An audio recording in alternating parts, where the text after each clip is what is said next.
আমি ইংরেজি নিয়ে একটি ভিডিও বানাবো।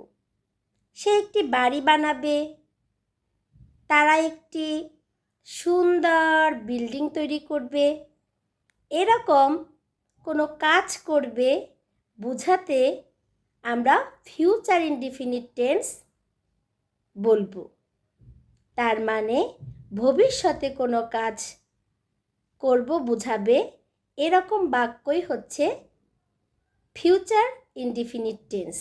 যেমন আমি একটি ভিডিও তৈরি করব, I will make a video. সে একটি সুন্দর ঘড়ি কিনবে, he will buy a beautiful watch. তারা ঘুরতে যাবে, দে উইল ভিজিট। আমরা আগামীকাল কক্সবাজার ট্যুরে যাব, we will go to Cox's Bazar tour tomorrow. আমরা আমাদের গাড়িটাকে ঠিক করব, we will repair our car. আমরা আমাদের সমস্যাটির সমাধান করব, we will solve our problem. সে আমাকে সাহায্য করবে, হি উইল হেল্প মি। সে আমাকে রান্নায় সাহায্য করবে, he will help me in cooking.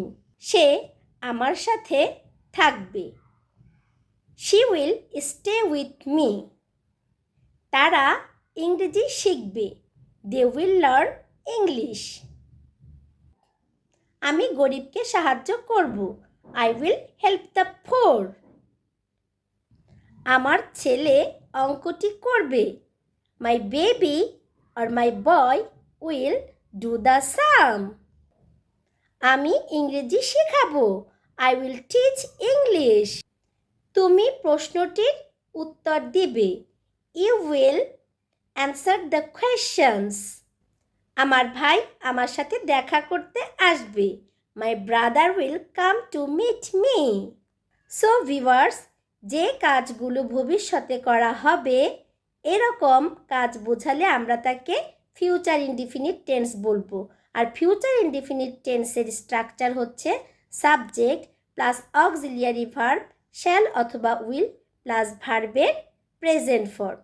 So stay connected with my page.